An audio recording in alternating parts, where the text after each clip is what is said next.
Orang tanya saya, Cikgu Sin, bagaimana nak membuat pendaftaran akaun emas Public Gold? Kata orang Pan, senang saja. Untuk mendaftar akaun emas Public Gold, langkah yang pertama, follow Cikgu Sin. Boleh follow Cikgu Sin, dah follow, lihat dekat profil saya. Ada pautan berkaitan dengan mypublicgold.com/Husin.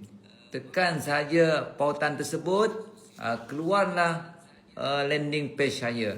Dekat sana klik saja daftar percuma.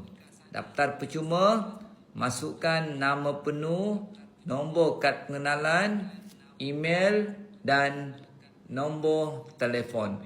Kemudian proceed.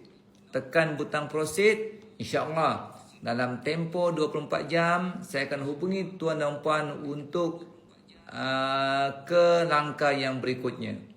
Okey, so langkah berikutnya untuk pengetahuan tuan-puan adalah install apps Public Gold. Install apps Public Gold pada telefon bimbit masing-masing, kemudian login. Menggunakan nombor kad pengenalan dan password juga adalah kad pengenalan. Kemudian buat pengesahan akaun. Nombor TAC akan diberikan oleh sistem. Selepas membuat pengesahan akaun, barulah kita boleh gunakan akaun kita. Pada ketika itu, tuan-puan dah boleh aktifkan akaun masing-masing dengan membuat belian pertama serendah RM100. Bila tuan-puan dah mulakan belian yang pertama, automatik sistem akan berikan PG code.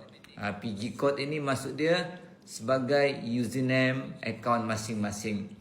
Selepas itu sistem akan arahkan tuan dan puan untuk create password baru. So itulah langkah-langkah mudah untuk kita mulakan simpanan emas di Public.